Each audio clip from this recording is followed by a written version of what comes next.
obviously when I opened the script of second act, I knew that the title was going to bear importance for the rest of the read. And I think it's such a beautiful story of empowerment, of a woman who didn't always get the best shot the first time around, the best opportunity the first time around. And so we get to watch this woman make opportunities for herself, and she gets you know, a second chance. And also, the best songs always happen in the second act. Let's all get real. So it's kind of, we're watching, you know, Maya's 11 o'clock number.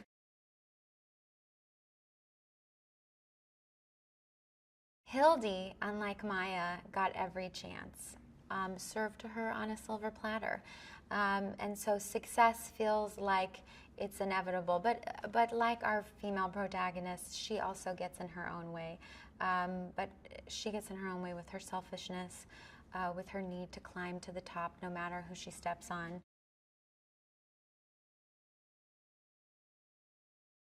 Charlene Yee is like a ball of heaven clown magic. She's like all my dreams in one. She makes me laugh in the most special ways, and also our brains think in similar outside of the box fashion. So we make each other laugh a lot, and I think Charlene Yee is she's one of the cinema's treasures. She's an American treasure. Charlene Yee is an American treasure, ladies and gentlemen. She's one of the funniest people I know in my life, and I kind of think that I maybe know a lot of funny people. She's up there. She's in the top.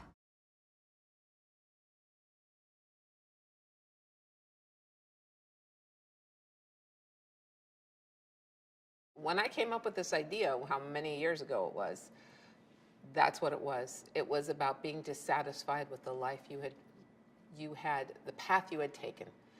So this originally, when I thought about it, was about a woman who was frustrated with some of her life choices. And it was about getting the opportunity to do everything you thought you ever wanted, only to understand that your original life wasn't such a mistake. It was a miracle. It is a love story. But first you have to fall in love with who you are.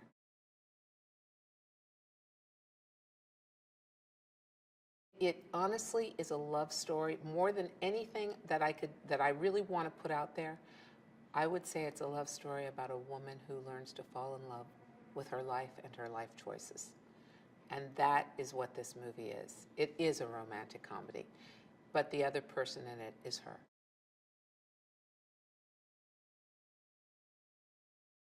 You meet her at a place where she is dissatisfied with some of the choices she's made. She thinks that because she's made these choices, she's sort of paralyzed to move forward. That one thing affected another in a sort of snowball of catastrophes. And she is where she is.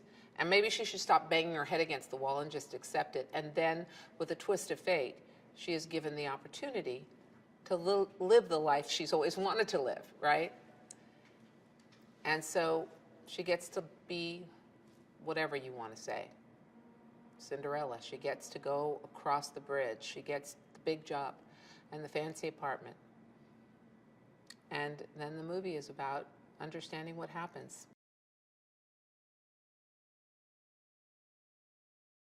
Pete had so many ideas that the script Justin and I gave him, while a good blueprint, was not what we shot. He really brought a lot. Humor, emotion, pathos. I've enjoyed every minute of working with him, and he's got great vision, and he's a very kind man and a very good director. Very good director.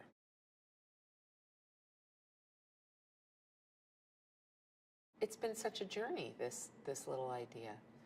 And I get really happy because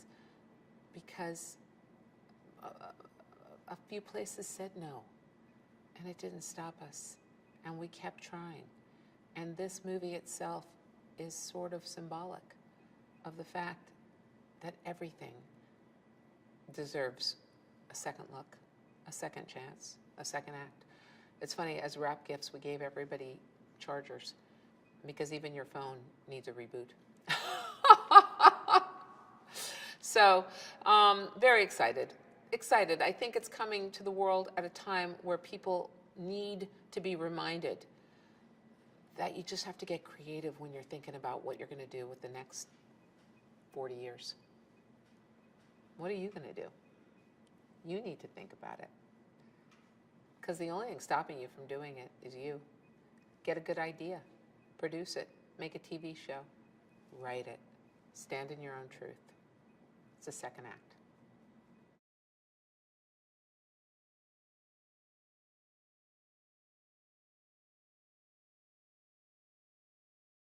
It's hard to put it into any genre, but I would call it a feel-good movie. It's one of those movies that makes you feel warm and fuzzy at the end of it because you've gone on this really difficult journey with somebody and really through a time in their life where everything's changing and it's scary and you're unsure and uncertain and you are not equipped with the things you need to be equipped with. And then you realize you have everything inside you that you need to overcome this and actually come out the other side better. It's one of those defining moments in life where you learn one of the big life lessons, life-changing moments. I love going through that journey with characters.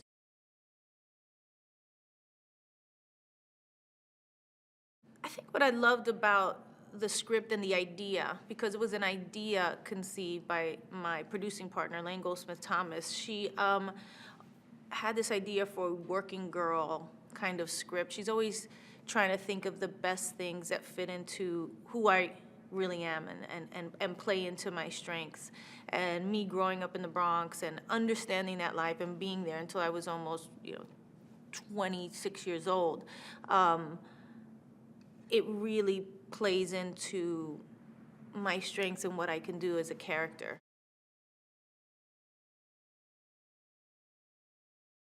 We think that the mistakes that we make define us and that we can't supersede them and that the past has a hold of us in a way that keeps us stuck.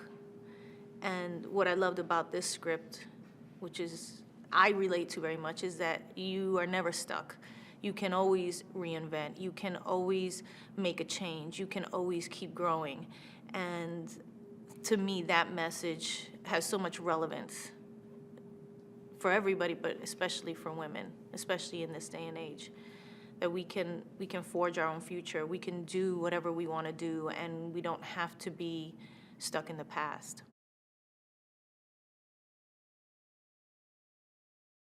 It's a heartfelt, feel-good movie, but as in life, we all are laughing and joking our way through it. And a lot of times that's a defense mechanism. To me, that's the best comedies. I love a broad comedy where everything's just funny, but for me, the best comedies are the ones that are really based in reality of real life, because those are the ones that you relate to more. Those moments with your friends where you're acting silly, or those moments where, you're about to cry, but then you wind up laughing.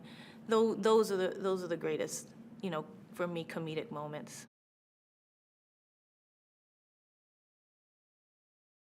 She's up for a promotion and, done everything she can, she's smart and capable and eager, but also scared and doubtful.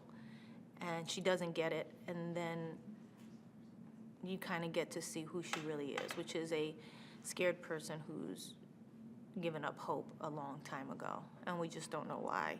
And when this whole other thing happens where she makes a wish and, Leah's son in the movie, Dilly, creates this profile for her, this whole new person, and she gets an opportunity to show what she's got and what she's made of, and she rises to the occasion.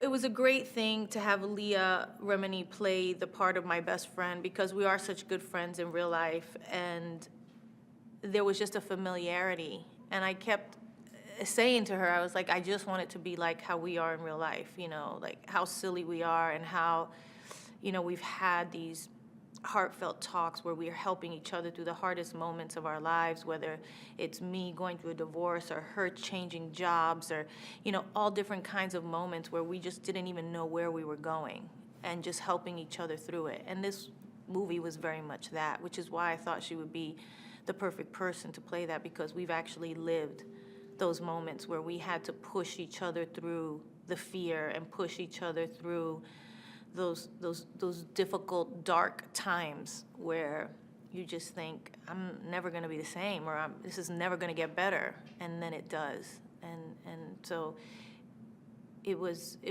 kind of the perfect thing for us to do together. We had looked for something to do together for a very long time, and this was just like heaven sent.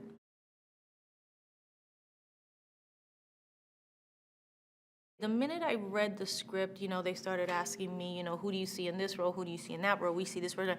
And I was like, I only see one person for Trey, Milo, Ventimiglia. I don't know. There was just something about this baseball coach guy who was a solid boyfriend person who was just kind of really loved her and was waiting for her and understood that she had issues but didn't really know all they were. And I don't know, he just seemed like the perfect person.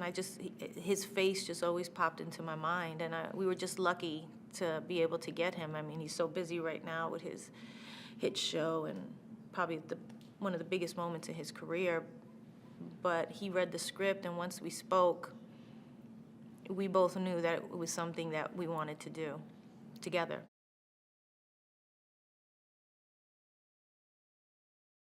Working with Pete is awesome. I really enjoyed it. As the shoot's gone on, we've gotten closer and closer, obviously.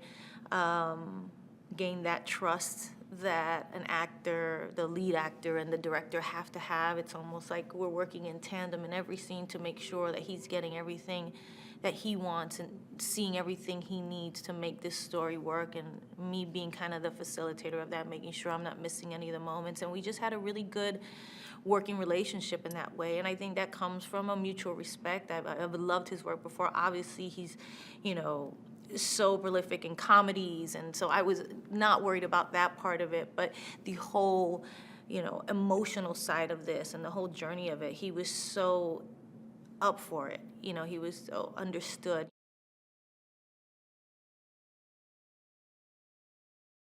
All great romantic comedies, there's a city that is a big character in the movie, and for us, it definitely is New York and the outer boroughs, and then her kind of transition into what we call Manhattan Maya, into the city, into the big city, and go, taking that ride on that train where you're just, I remember doing that when I was coming up, when I was a dancer, and taking that ride into the city, and how profound that was. To leave the Bronx or to leave Queens in Maya's sense, in my character's sense, and go to it's like going to another planet. It's like going into another world when you go into Manhattan. And it affects you and it changes you. And New York, is that thing.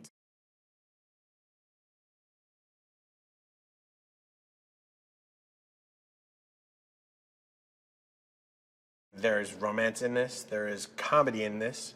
I describe this as sort of a modern day version of Working Girl, where, you have this woman who is unsatisfied with her life, who knows she has this great potential, for whatever reason has never had the wherewithal or the guts to chase her dreams, which I think is an incredibly universal feeling. I think all of us feel like, God, I would have been an amazing rock star, or, an amazing executive at a hair company, or selling products. So this film it's a drama in the sense of her journey, finding out what life is really like when your dreams come true, and be careful what you wish for. There's also a lot of funny moments. I mean, Jennifer is a great comedic actress as well as an amazing dramatic actress. So it's a hard one to peg, which is what's exciting for me, because when something easily fits in a genre, it's, is it too simple? Is it too repetitive? But this is something, I think, that's been done before, but not in a long way, and not with this sort of modern spin on it.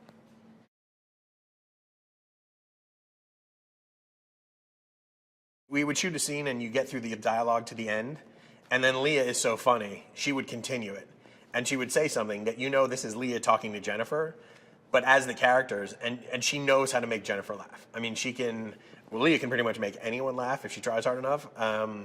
And so little things that Leah would tack on to the end of scenes, whether it's stealing the teapots in Jennifer's apartment, or literally just shoving her around the set, like smacking her in the face to the point where Jennifer has to smack her back. And they turn this tiny little scene, which was nothing, into like these two girlfriends smacking each other, whereas anyone else, Jennifer would probably knock them out cold. With Leah, she just, I think their personal relationship, there's so much love in it. And the humor is kind of the basis of their relationship. But these two women just love each other so much in real life that it just really informs the film in so many ways.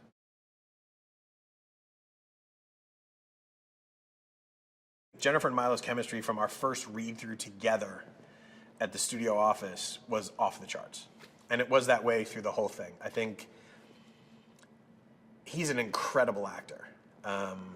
He is incredibly present in a very simple way, which is, I think, in acting, the most difficult thing to do.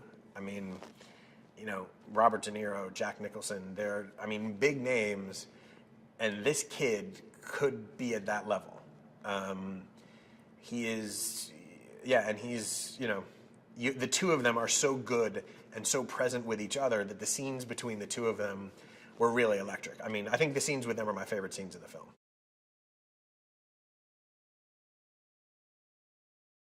Number one, this is Pete's 10th studio film, and he is a pro. He walks on set, he's prepared, everyone wants to please him, the actors listen to him, he knows exactly what has to happen at any minute, and yet he's open to ideas from everyone. As a producer, most of my job on set is to help foment an atmosphere that Pete and the actors can feel creative in. I have so little work to do on this, it's ridiculous, because Pete shows up and he's lovely, he's smart, he's so experienced. He brought a level of heart and humor to the script that wasn't there before he came on. He's brought a level of professionalism.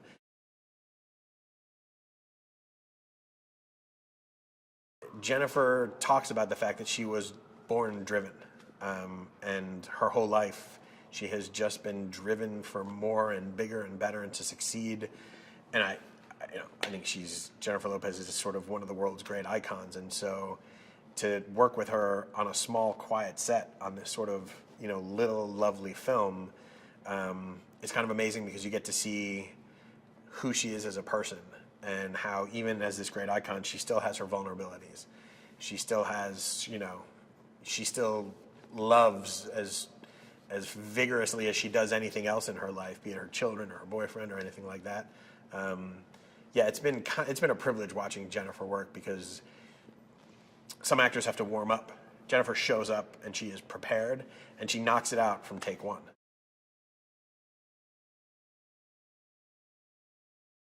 There's great actors and there's great stars. And the stars are great actors who people can see themselves in some way. And they have this universal ability to open their emotions up to emotions that we as the audience recognize in them. And the great ones, it's seamless. And with Jennifer, you just want her to win. You want her to get her boyfriend back. You want her to get this job. You want her to sort out her life. The great movie stars make you want them to succeed and bring you along with them.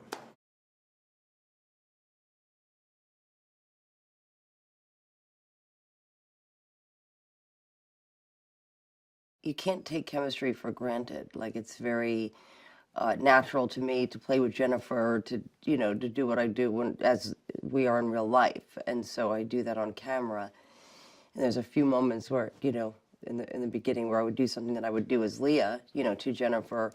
And, her reaction makes me laugh because that is kind of the same reaction that I get in real life, So it's so fun to work with people that you know and love, that you consider family, or it could be really, really bad experience. If you've ever worked with your own mother, as I have, it could be very difficult. Because, when you work with your mother, they feel they can give you notes. You know, they know everything. So, so it's been nice to work with a professional such as Jennifer.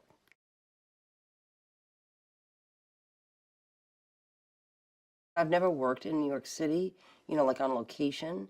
We did one shot in The King of Queens where we went to the Ice King, you know, and that was it. And we never really got to shoot in New York, which we're a little bit excited about. So this has been great, like to be here actually shooting on location as, you know, the New York as the backdrop. Like I've never been, even though I was born here, you know, I left when I was 13. And, you know, I was never in Grand Central Station, and we were shooting the other day in Grand Central Station, and I'm like a child, you know, I'm like, look at these amazing, beautiful walls, and there's just so much history in New York. You know, we don't have that in California, which is where I live. Everything's pink. And it's lovely to kind of experience New York as a grown-up.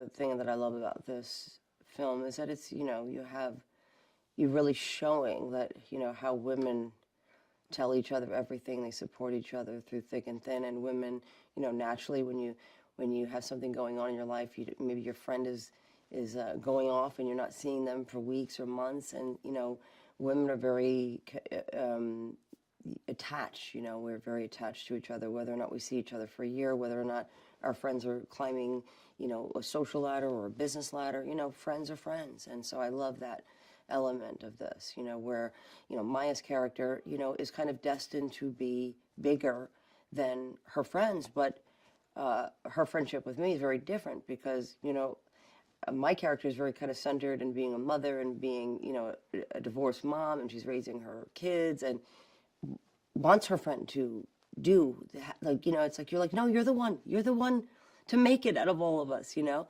And that kind of love and support, you know, this is, you know, the women that I know.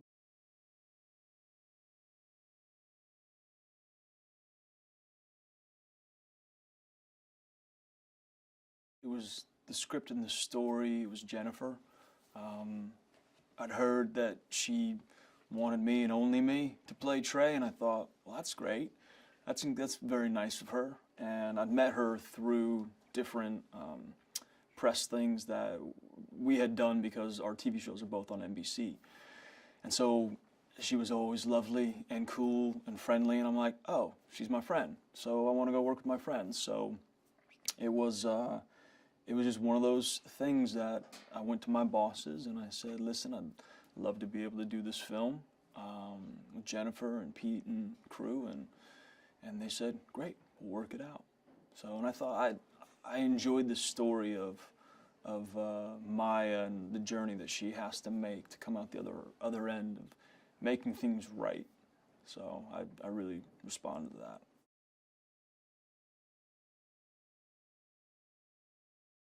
He loves his girl.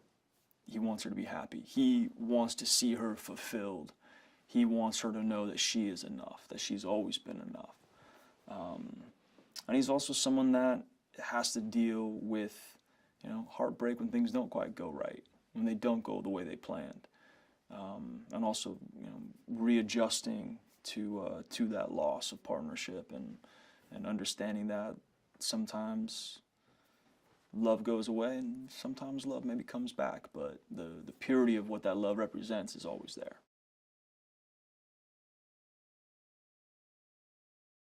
She's kind, she's talented, she's serious about the work, but she doesn't take herself seriously. There's a lot of laughter, there's a lot of fun.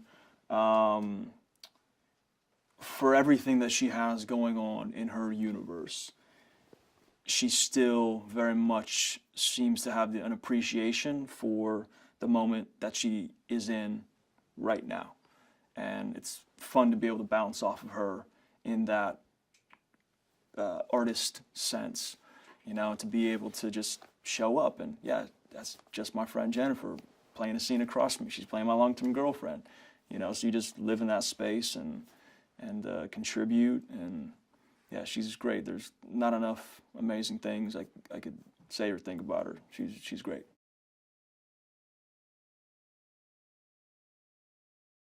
Pete is bringing, I feel like he's bringing a lot of weight to something that feels light, a lot of depth where maybe the subject matter is easier to ingest.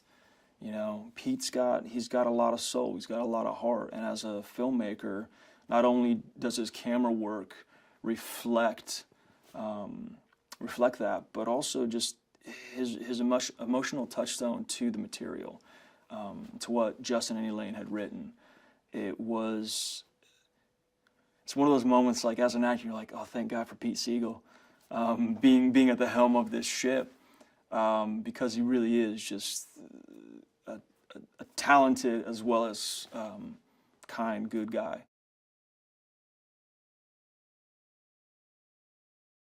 I think anytime you can include a city in the storytelling, in a city like New York that has such an appearance and such an energy and such a just flavor of life and diversity of life, you know, it's always going to add to the story, you know. This story, of course, being, you know, Maya trying to find her place, you know, kind of in what the world that she's kind of been confined to. You know, she does deserve to have the bigger opportunities because it's in her heart, it's in her head to do it. So I think New York is a great setting for that.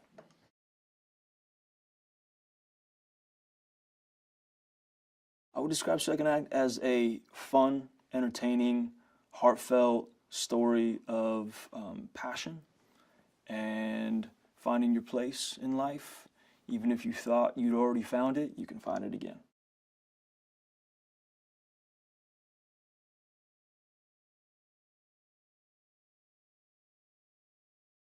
What I loved about the movie was not only what it was about, but literally the kind of movie that it was, because it reminded me of Mike Nichols and Working Girl and The Secret of My Success and all the kinds of movies that I grew up with that I loved. And they're wish fulfillment movies. They're sort of like Cinderella.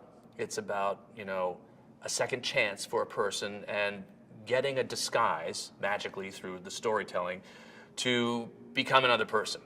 And then you have to deal with the fallout of the lies, the betrayal, as you're achieving your goal. And so the audience is knowing that you're headed towards a cliff, but they're enjoying the story, but cringing at what they know is about to happen.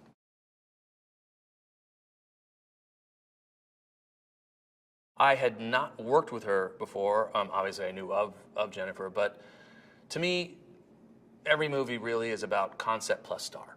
And when I read the script and knew that Jennifer was attached, it's much easier to envision the whole movie. You know, most of the time we write in a vacuum because we don't know who we're going to be able to attach. But when you know ahead of time that this person is attached, and Jennifer playing this kind of role is the kind of Jennifer movie that I love the most.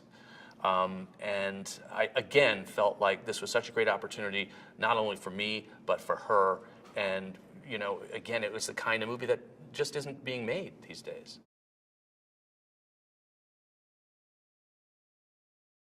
What I love about this movie is that it is a comedy, it has romance in it, and it has a lot of heart. So would I call it a romantic comedy? Not really. Would I call it a comedy? Yes.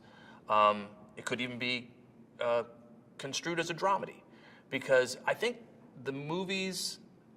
comedies that really last are ones that have a message and ones that have meaning, that aren't just about the jokes. And so if you can tell a story that people can relate to and see themselves in, then that's going to resonate.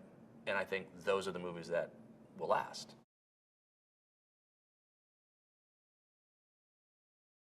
Well, Maya really is an every person. We all have dreams, and we usually don't achieve all of those dreams. And Maya is a person who had to make certain choices because of things that happened in her life early on. And there was a lot of regret about things that could have been different. And as she tries to climb up the ladder, things don't go her way. And she blames some of those past decisions as maybe those are some of the reasons why they're not going my way right now. And I think a lot of people can relate to that. We had a child too early. We left school to support someone. You know, someone got sick and we had to change our course in life. And then they blame those things. But really it's those things that happen in a person's life that are unexpected that ironically help shape you. And you would never become the person that you are without all those other unplanned things. And Maya is somebody who's experienced the culmination of all of these roads coming together.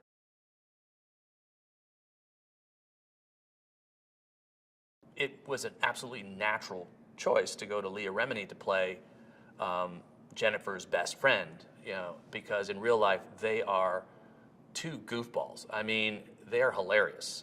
Leah does not hold back, and she will punch Jen and, you know, push her in the face and just, you know, it's like no holds barred.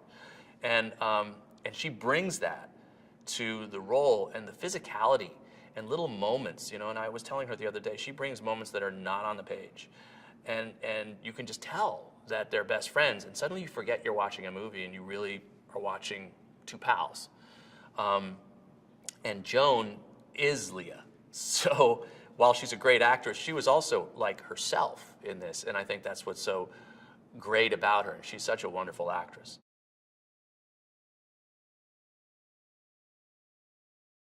Zoe, played by Vanessa Hudgens, is an interesting character because she comes across as sort of your typical competitor, the villain, the competition to Maya at this new company. Obviously, there are a lot of interesting surprises ahead because she is not who she appears to be. And the trick here was to find someone who could convey both personalities of what we were looking for in that character of Zoe. And Vanessa really blew us away.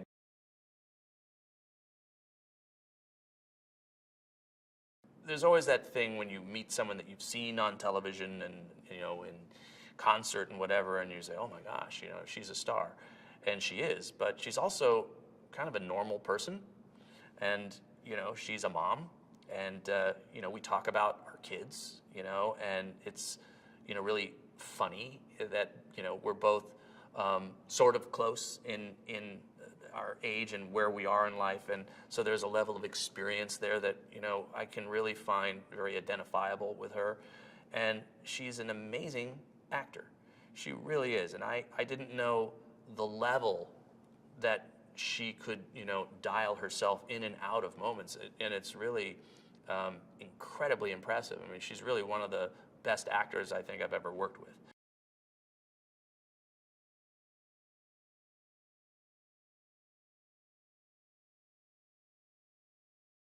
First thing I was impressed by was I was very moved by the script, and that doesn't happen too often. And I also really liked the humanity. Usually the guy in the suit is the guy in the suit. He's the dad, you know, and particularly in a lot of these American comedies. But they gave this guy, Anderson, 3 dimensions, and I was appreciative of that. And I wanted to work with Peter, and so I just jumped on.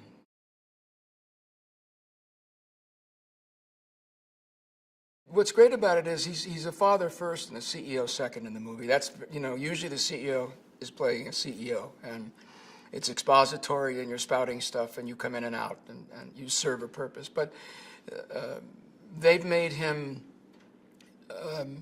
much more involved. He's basically the motor of the film because he sort of gets things going with Jennifer's character and brings her into the company. But I think it's much more interesting how he interacts with his daughter and with Jen's character than the fact that he's the CEO.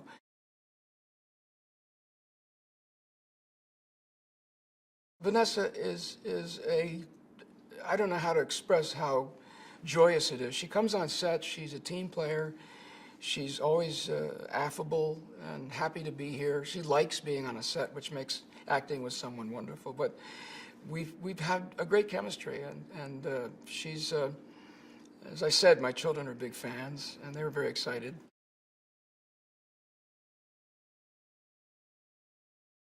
What about Miss Lopez? She's extraordinary. Her professionalism is unequaled. Her concentration, I wish I had it. She never misses, I remember I was doing a scene with her down in Soho, and it was very difficult because there were like probably 50 or 60 paparazzi. They were like a swarm of gnats around us. And her concentration was so good. And I remember after about 2 or 3 takes, I just turned to her and said, "You are a really good actress, really good. She's right there with you, close up, in the eyes. And I think this is going to be great for her."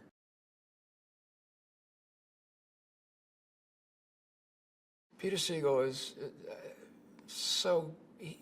you work with certain directors and they know the movie in their head and they're not insecure. He knows exactly what he wants and what he needs. And he very calmly just keeps kind of doing it over until he gets exactly what he needs and then he moves on to the next thing. I've never seen him change his demeanor once. I wish I could bring him on every film I've ever done. I adore the man. I think he's a great comedic director, and I hope I'm on his team because he's just so easy to come to work for. Really, really a terrific guy, and I adore him. The whole cast all look at each other and say, "This is such a great guy, a great guy." So yeah, Peter's the best.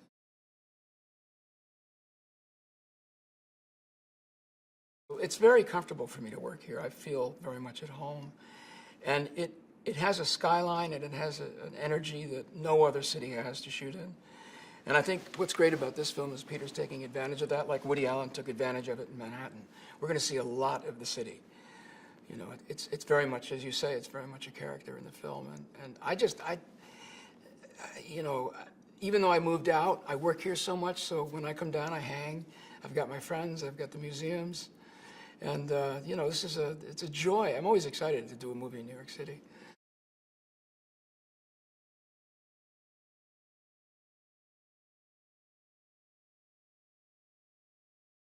I remember getting this script and seeing that Elaine Goldsmith-Thomas, who I had worked with literally 10 years ago, was producing it with her partner, Jennifer Lopez, who I have been a fan of since I can't even remember a time that I wasn't a fan of Jennifer's, and thought that sounds like a really amazing thing to be a part of. Then I read the script and realized how much heart it had, how funny it was, and how great I think a project it would have been for Jen.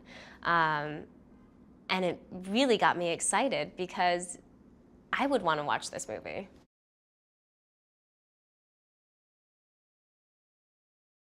Zoe is the VP in the beauty department at F&C, which is her father's company. Her mother passes away a few years before that. She originally had her life going in a different direction and realized the importance of family and wanted to be there for her father. So she slipped on some new shoes and is kind of becoming this corporate businesswoman. She's strong, she doesn't take any crap, she cuts to the chase. But throughout the film you get to see her soften a little bit, which is really nice.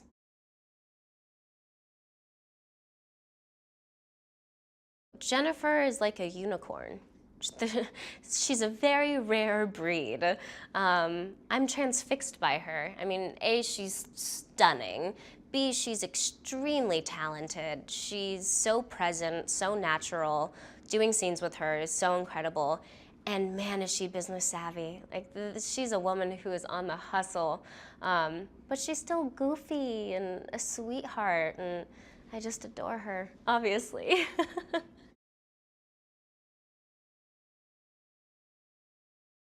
Treat Williams is just a dream to work with. He's perfect for this part because he knows how to command a room, but there's also something about him that is so goofy and playful, which is like how I think a lot of people think of their dads. He would be a wonderful dad, and he is an incredible dad to Zoe. He's always there for her. He's lifting her up all the time, and he just wants what's best for her and gives her the space to make her own decisions.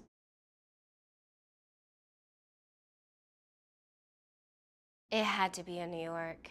I think that it really just lends itself to a life in a corporate world and feeling kind of lost in that and finding your way and your path and your tribe. New York is such a beautiful city. It's so iconic. So many of my favorite films have been shot here. And just to see those images, there's nothing like it. It just adds a certain magic to the film.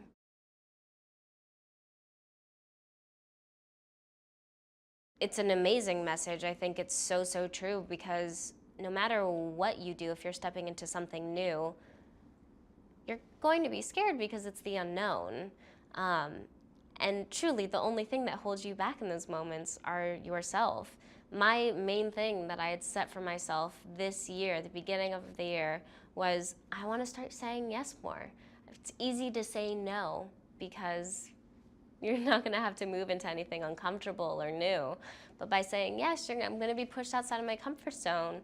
And it has a snowball effect. Once you start saying yes, more and more things start coming your way, and before you know it, you're in a movie with Jennifer Lopez. But it's really interesting to see that the choices you make have such a strong effect on everything that happens in your life.